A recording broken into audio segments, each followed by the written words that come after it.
여러분들과 함께 하나님의 말씀을 나눌 수 있는 기회를 주셔서 감사합니다.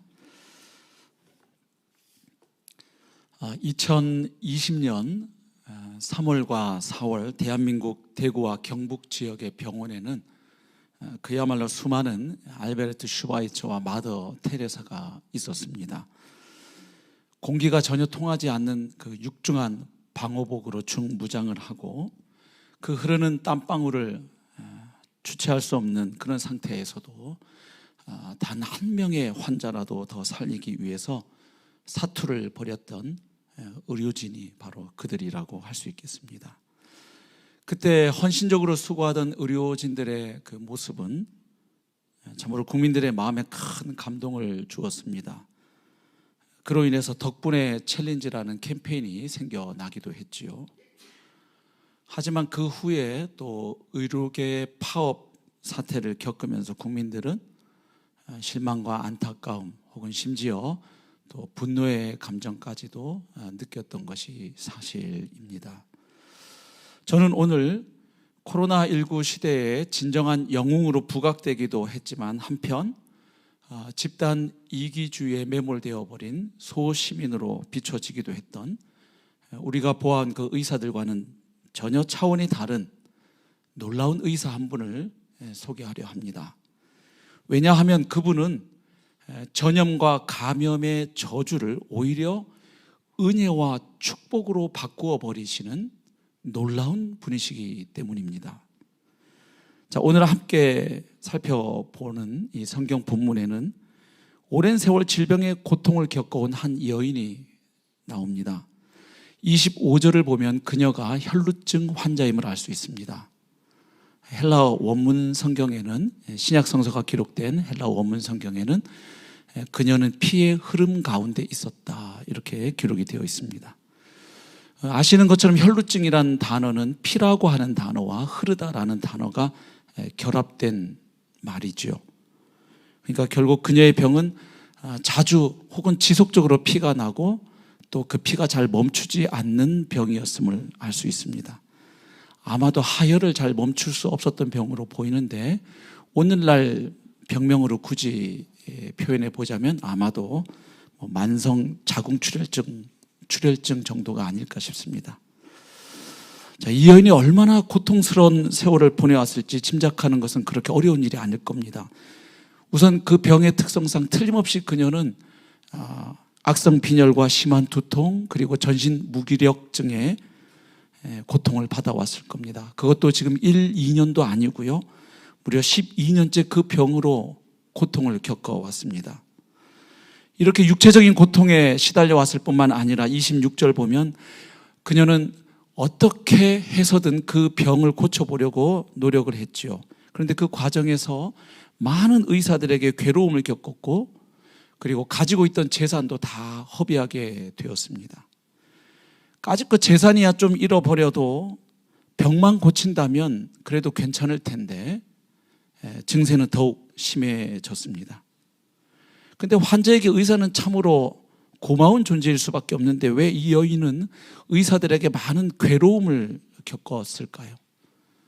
성경에는 기록되어 있지 않지만 유대인들의 탈무드를 보면 이 혈루증을 비롯한 불치의 병자들에게 당시 의사들이 처방했던 처방전과 치료법이 기록되어 있습니다. 혈루증에 대해서도 한 11가지 정도의 치료법이 나와 있는데 오늘 우리의 눈으로 보면 그야말로 황당하고 기이한 내용들입니다. 그래서 이게 병을 고치는 의사인지 사람 잡는 사람인지 헷갈릴 정도로 정말 기이하고 끔찍한 내용들이 나와 있죠. 그러니까 그 여인이 얼마나 병을 고치려고 노력하는 과정에서 많은 괴로움을 겪었는지 우리가 짐작할 수 있습니다. 하지만 그녀의 진짜 고통은 따로 있었습니다. 그것은 그녀가 살고 있던 당시 사회 공동체 안에서 부정한 사람으로 낙인 찍혀 버렸다는 사실입니다. 그래서 가족뿐만 아니라 사회 공동체로부터 격리되고 소외된 채 살아와야만 했다는 것이죠. 도대체 왜 이 여인은 부정한 사람으로 낙인 찍혀서 살아와야 했을까요? 그것은 당시 이스라엘 사회를 지탱시켜주던 율법 가운데에 정결법 규례 때문이었죠. 그 규례에 따르면 이 여인은 의식적으로 부정한 사람일 수밖에 없습니다. 따라서 공동체로부터 격리되고 분리될 수밖에 없었던 것이죠. 구약성서 레위기 15장에는 유출병에 관한 규례가 나와 있습니다. 무려 33절이 전부 유출병에 관한 내용이지요. 그 내용을 한마디로 압축하면 이렇게 됩니다. 사람 가운데 몸에서 피나 진액 같은 것이 흘러나오는 사람은 부정한 사람으로 규정이 됩니다. 그래서 그 사람이 앉았던 자리, 누웠던 곳, 또 접촉한 사람, 만졌던 물건이 전부 다 부정해집니다. 그래서 그것들이 다시 정결함을 회복하기 위해서는 일정의 과정과 절차를 거치도록 규정합니다. 여기서 부정하다고 하는 의미는 단순히 위생적인 의미뿐만이 아니었죠. 더 심각한 의미가 있었는데 그것은 종교적으로, 죄의적으로 그 사람이 부정하다는 내용이었습니다. 그래서 민수기 5장 2절에 보면 이런 사람들은 다른 사람과 함께 어울려 살아갈 수가 없습니다. 진영 밖에서 살도록 규정하고 있습니다. 그러니까 이 여인은 종교적인 그리고 사회적인 관계에서 배제되고 소외된 여인이었습니다. 그래서 다른 여인들이 들어갈 수 있었던 성전 구역에도 이 여인은 들어갈 수 없었던 것이지요. 또한 사람들에게 자신이 부정한 자라는 사실을 알리지 않고는 사람들 속에 있는 것도 허락되지 않았습니다. 그래서 자신이 다른 사람들에게 다가갈 때에도 혹은 다른 사람들이 자기에게 다가올 때면 나는 부정한 사람이라고 이야기해야만 했던 것이죠.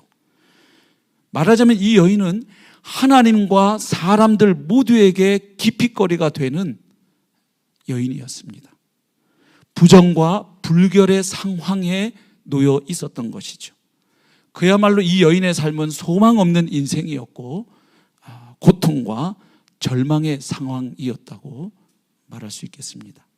자, 그런데 어느 날 이 여인에게 놀라운 소식이 들려옵니다. 그것은 바로 예수님에 대한 소문이었습니다.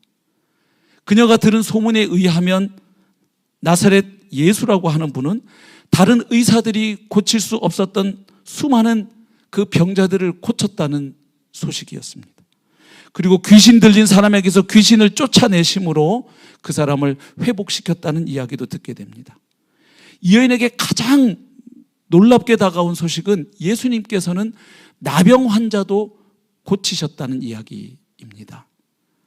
아시는 것처럼 구약 율법에 의하면 나병 환자도 유출병 환자와 마찬가지로 아니 그 이상 부정한 사람으로 낙인 찍힌 사람들이기 때문입니다.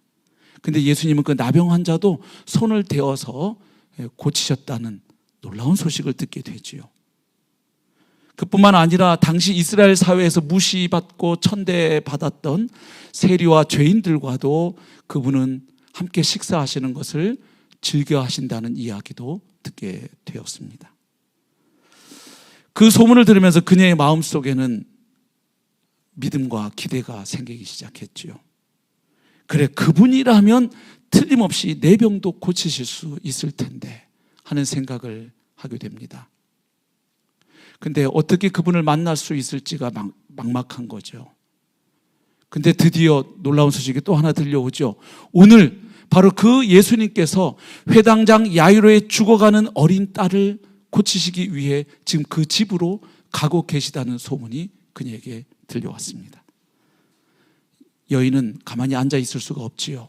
그래서 예수님이 지나가신다고 하는 그 길로 나아갑니다. 그래서 예수님께 나아가고 싶은데 문제가 있지요. 예수님 주변에는 너무도 많은 사람들이 에워싸고 있었던 것입니다. 그래서 어떻게 할까 잠시 고민하지만 이 여인은 예수님께 나아가는 것을 포기할 수 없었습니다. 왜일까요?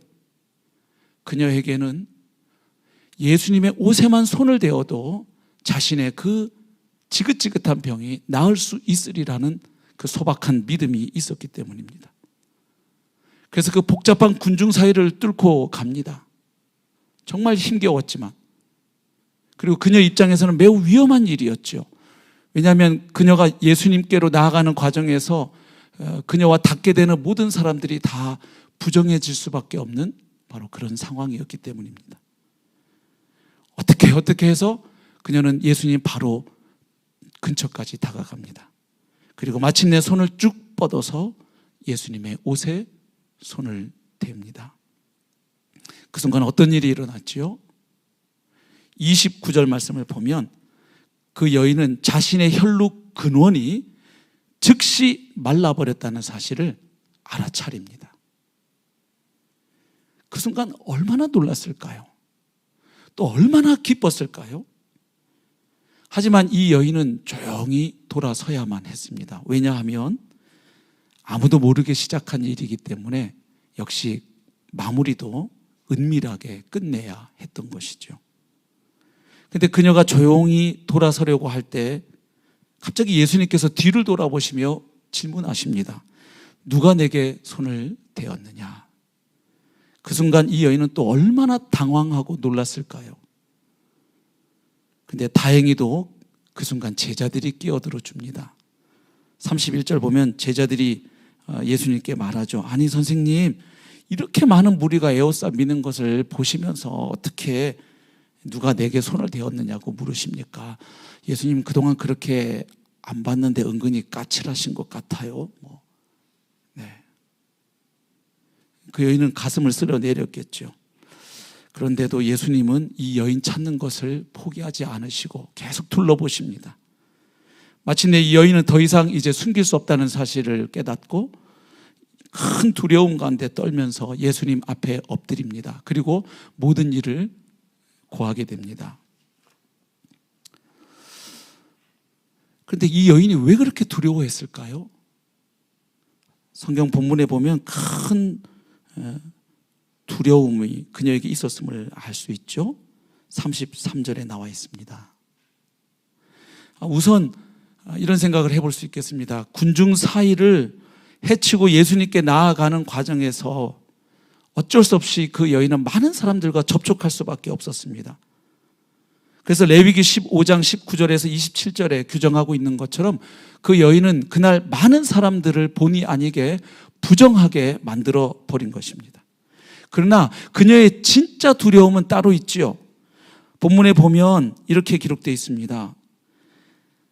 여자가 자기에게 이루어진 일을 알고 두려워하여 떨며, 이렇게 기록되어 있죠.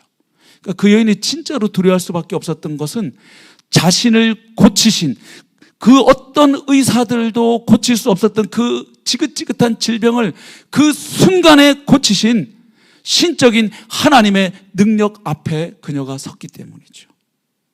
사실 우리가 하나님에 대해서 다른 사람들의 말을 들을 때 하고 정말로 하나님께서 임재하시고 현현하시는 그 현장에 내가 서게 될 때, 그 하나님의 거룩한 임재 앞에 내가 서게 될 때 피조물인 우리 인생들이 느낄 수밖에 없는 경외감이 있지요. 이사야 선지자도 고백했잖아요. 두렵다.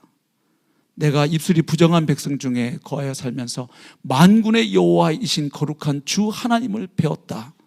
예, 그렇게 고백할 수밖에 없었지요. 지금 그래서 그 여인은 그 두려움 가운데 그 하나님의 강력한 임재 앞에서 깊은 경외감을 느끼며 예수님 앞에 무릎을 꿇고 그동안 자기에게 일어난 일들을 고백합니다. 그 이야기를 들으신 예수님께서 34절에 놀라운 말씀을 하십니다. 예수께서 이르시되 딸아, 내 믿음이 너를 구원하였으니 평안히 가라. 내 병에서 놓여 건강할지어다. 그 여인은 그날 예수님에게 나올 때 12년 동안 그녀를 괴롭혔던 그 육체의 질병을 고치러 나왔습니다. 그러나 예수님은 그 여인이 기대했던 것보다 훨씬 더 놀라운 은혜와 복을 선포하시죠. 우선 예수님은 첫 번째로 그 여인의 믿음을 인정해 주십니다. 네가 나은 것은 내 옷에 손을 댄 어떤 그 미신적인 행위 때문이 아니라 네가 나에게 가지고 있었던 그 믿음, 저분이라면 틀림없이 나를 고치실 수 있다. 저분은 그동안 내가 만나왔던 그 어떤 의사들과도 다른 분이시다 하는 그 믿음으로 말미암아 하나님의 치유의 은혜가 너에게 허락되었다고 예수님은 말씀해 주십니다. 그녀의 믿음을 인정해 주신 것이죠. 물론 믿음 자체가 그녀의 질병을 고친 것은 아니죠. 그 일은 하나님이 하신 일이죠. 그러나 그 하나님의 역사가 그녀의 믿음을 통로로 해서 주어지고 허락되었다는 사실을 예수님은 말씀하십니다.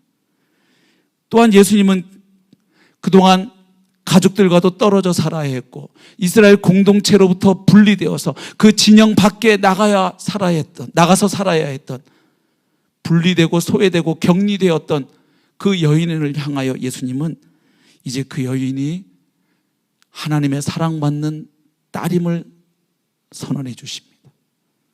예수님 이렇게 말씀하시죠. 딸아, 내 믿음이 너를 구원하였으니 평안히 가라. 하나님께도 기피거리고 사람들에게도 기피거리로 여겨졌던 그 여인을 향하여 이제 너는 사랑받는 하나님의 딸이라고, 환대받는 하나님의 딸이라고 선언해 주십니다. 그뿐만 아니라 놀라운 축복을 해 주시죠. 내 병에서 놓여 건강할지어다. 구원을 선포해 주십니다. 여기 헬라어 소저라고 하는 단어는 치유하다라는 뜻도 있고 구원하다라는 뜻도 있지요. 그래서 그녀를 괴롭히던 질병으로부터 노임받고 고침받았을 뿐만 아니라 하나님이 보시기에 그녀는 영적인 면에서도 육체적인 면에서 그리고 이제 사회적인 그 분리의 상태를 극복하고 다시금 회복이 되었다는 사실을 총체적인 구원을 선언해 주십니다. 자, 오늘 본문에서 우리가 발견할 수 있는 예수님은 어떤 분이십니까? 한마디로 말해서 예수님은 유대교의 정결법보다도 크신 분임을 발견합니다. 전염의 저주를 오히려 전염의 은혜와 축복으로 바꾸어 내시는 놀라운 분임을 보게 됩니다. 왜 그럴까요? 그동안 이 여인이 살아오면서 경험한 것이 있지요. 자신이 접촉한 모든 물건 그리고 그 모든 사람들이 다 부정해지고 말았습니다. 유대교에 있었던 정결과 부정의 법칙 대전제가 하나 있지요. 그것은 정한 것과 부정한 것이 접촉하게 되면 그 결과로 정한 것이 부정해진다는 원칙이었습니다. 이것이 거룩의 원리였죠. 그래서 거룩의 가장 기본 개념도 분리에 있었던 것이죠. separation. 부정한 것들로부터 분리되는 것이 거룩의 가장 기본 요건이었던 것이죠. 이 원리를 우리는 학개서에서도 볼 수 있죠.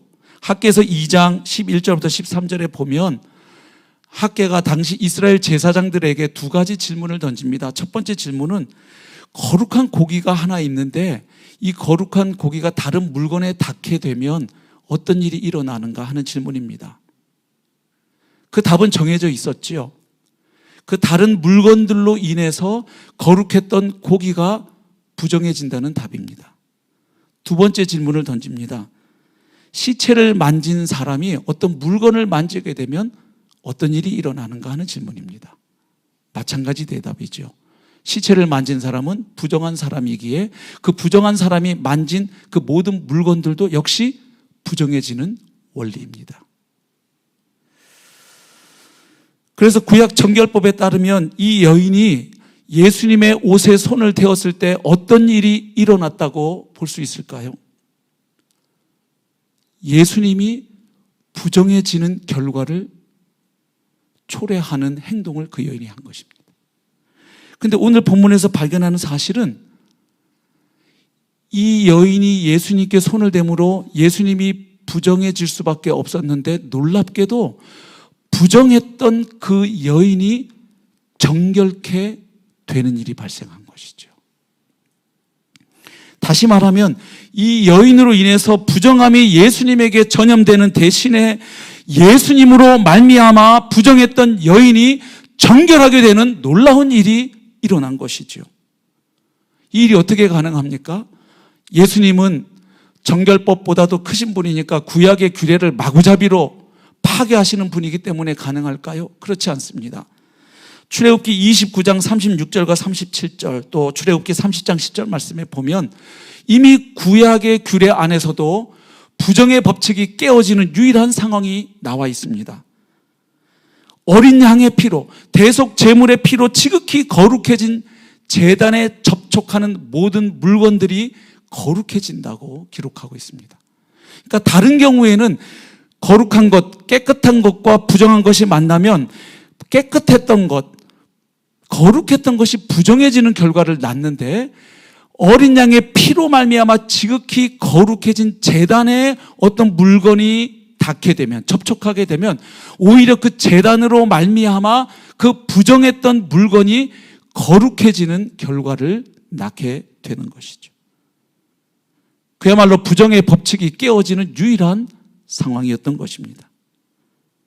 결국 오늘 본문에서 부정했던 여인이 예수님으로 말미암아 정결케 되는 이 일이 가능했던 까닭은 바로 예수님 그분이야말로 모든 것을 깨끗하게 하는 어린 양 보혈의 본체로 오신 분이기 때문입니다.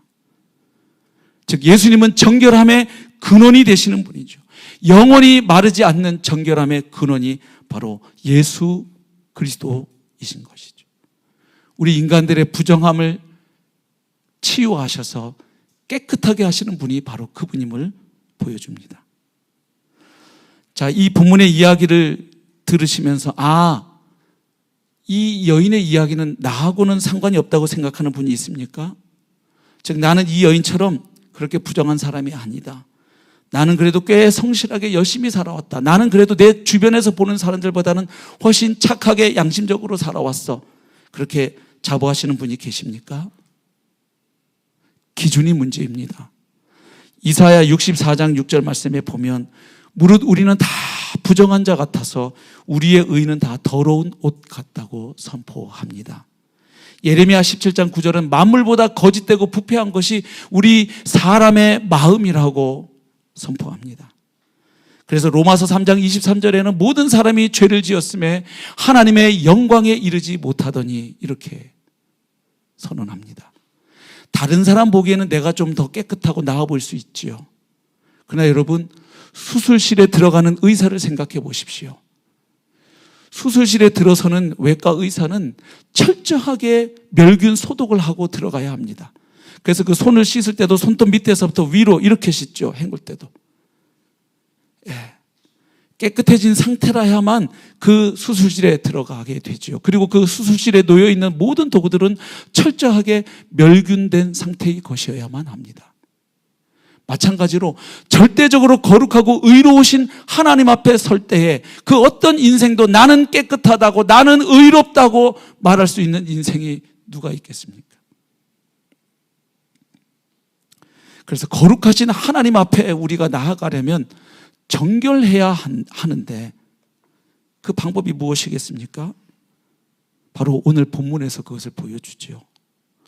부정한 우리가, 요즘 우리가 그 사실을 잘 배우고 있잖아요. 코로나19 사태로 인해서 그 눈에 보이지도 않는 바이러스, 생물이라고도 말해줄 수 없는 반생물에 가까운 그 바이러스 때문에 온 세계가 이토록 난리를 겪고 있습니다. 세균보다도 훨씬 작잖아요, 바이러스는.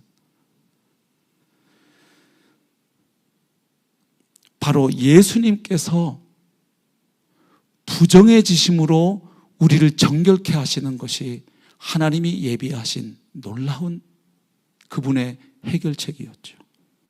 거룩하신 하나님의 아들이 이 세상에 우리와 동일한 인간으로 오셨습니다.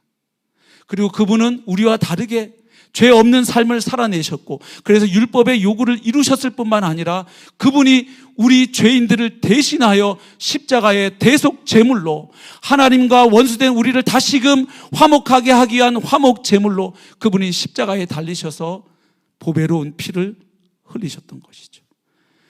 그리고 하나님은 그분을 다시 살리심으로 그분의 죽음이 자신의 죄로 인한 죽음이 아니라 죄 없으신 그분이 우리 죄인들을 위하여 대신 죄값을 치르셨다는 사실을 그분의 부활로 확증하셨죠. 그래서 그분이 바로 하나님이 보내신 오래전에